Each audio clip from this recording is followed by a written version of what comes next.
Kathy, can you tell us what's happened, what your experience was at the Labour Party conference? Well, yeah, you probably caught me within 5 minutes of wondering whether I was going to get thrown out because I shouted in David Evans' face. But I have to say, I was extremely disappointed. Over the last, I guess, the last two conferences that we had before this one, disability labor had actually made some strides to get things safer and more interactive with disabled people. And I arrived, it felt like a time warp because I felt that we had actually gone back to the way it was in 2013 when I first tried to see what kind of help there was for disabled members. I can't tell you the amount because I haven't tallied them yet, but I can't tell you the amount of access needs that weren't met, how many people that were left confused and unsupported, not being recognized by the ableist chairs that sat there and did, you know, the idea of hurry up for somebody who may actually have a mobility problem is absolutely disgusting. It's ableist language, and we have told them what we expected and what we wanted, and we did see small changes to begin with. But of course, as soon as Keir used us to big up the idea of being able to use Zoom, he then never communicated with us again.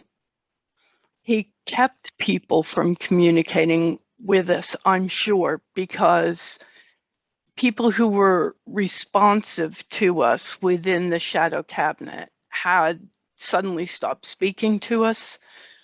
You know,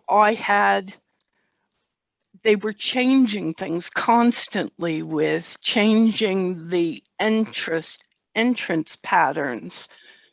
And we were located in the back corner somewhere across from first aid. And we had members saying to us, we couldn't find you. I had problems with my documents and accessibilities. I told them that I needed this, and they said they'd do it. And when I got here, that immediately went right out of the window. And I can't tell you, I mean, I tallied probably over 150 different problems that members came and told us either before or after. Wow. And I mean, I was shocked. I was absolutely shocked. And there were many people who were very vocal within the disability labor type movement that were stunned. They absolutely couldn't speak. It was by far, now I've been going to conferences with Unison and other conferences, and they have all held some form of conference in the Brighton Centre. It is by far one of the most inaccessible places for disabled people. And they had promised that they wouldn't be here for 5 years. So, utter shock. Suddenly we're going to have a face-to-face conference, which was unnecessary to be face-to-face, that was not hybrid, that was not safe, because they kept changing the way they were doing the COVID stuff. They forced I mean, I had one woman come to us who had been using the back gate because it was the closest to the car park where the disabled bays were. And she was forced, after 2 days of having used the back entrance already, she was forced to hobble, and I mean hobble, down the side around the Odeon and back to the front entrance again, and then was held up in a queue with the disorganized way that they were checking COVID passes.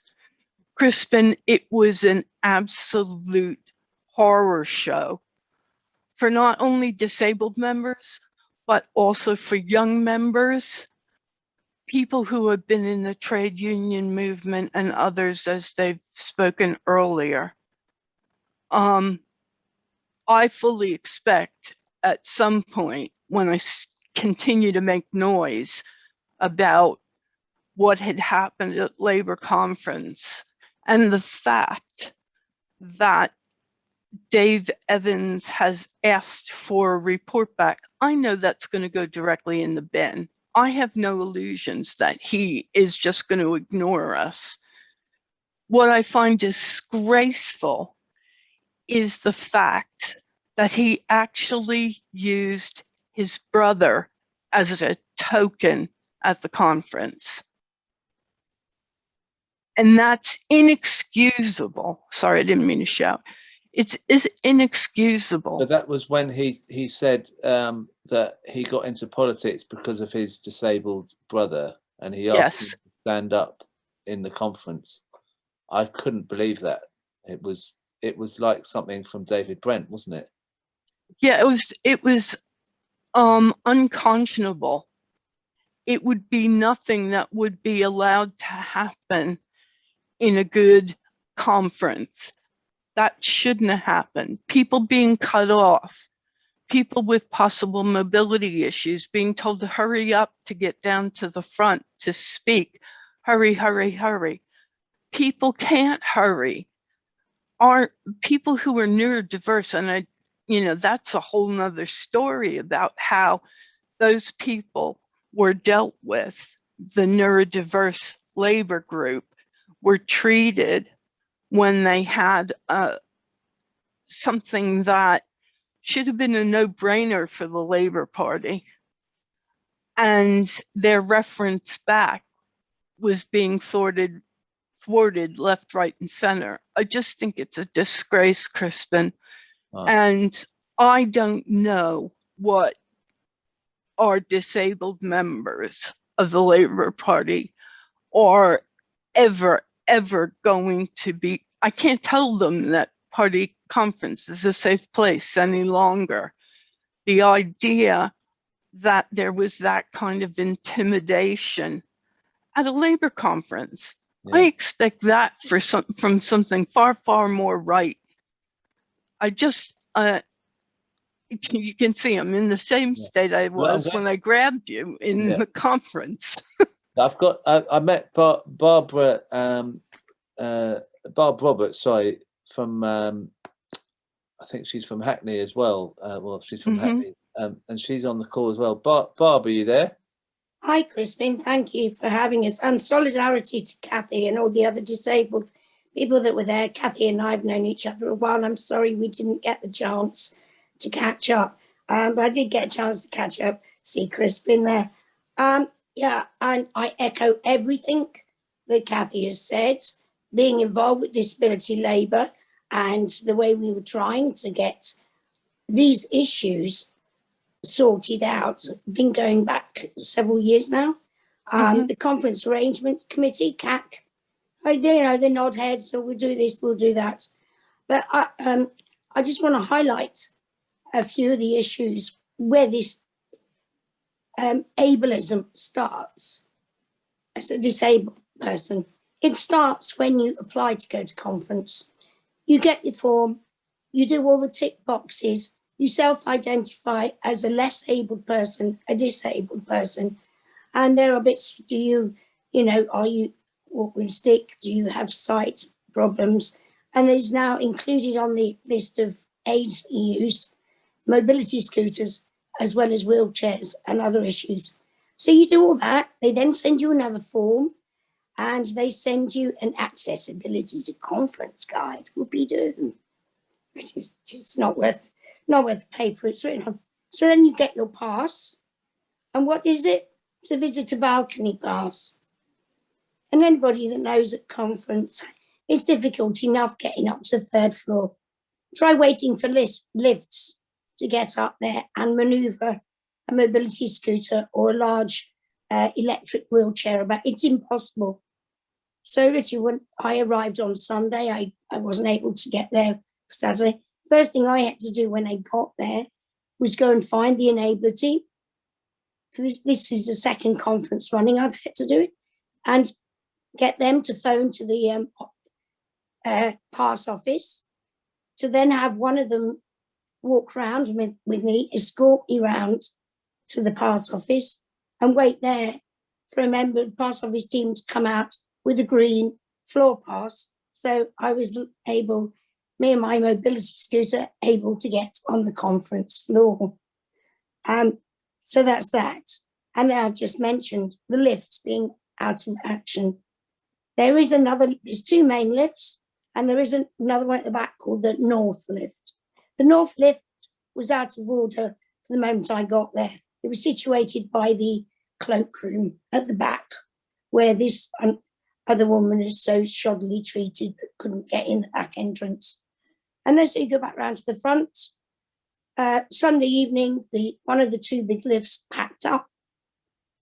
And all through the rest of the conference, it wasn't fixed. It took till Tuesday for a handwritten notice to be placed above the one working lift that this was priority access. And now, you're having to queue and people just jumping into the lifts in front of a wheelchair user or a person on crutches and stuff. Right, in the conference hall itself, Kathy's also mentioned disabled delegates. From where I was seated, when able to go for the debates, I was, the enablers, they were the people in the turquoisey blue T-shirts, and they did a fantastic job.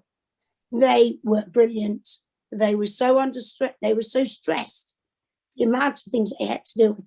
But anyway, if you're disabled delegates, you can have an enabler with you, and it's their job to help you get noticed, to go up onto the platform to speak on a motion and reference back. Because sitting there, if you've got mobility problem, sitting there trying to keep your hand raised, and you're lower down if you're in a mobility scooter anyway. And one, session, and it was after the NHS debate, there were disabled delegates around me, and their enablers were waving for them. And they kept waving and waving and waving. And it was like the chair, I don't know, I could name her if you like, but I think some people know who it was. She had a vision like that.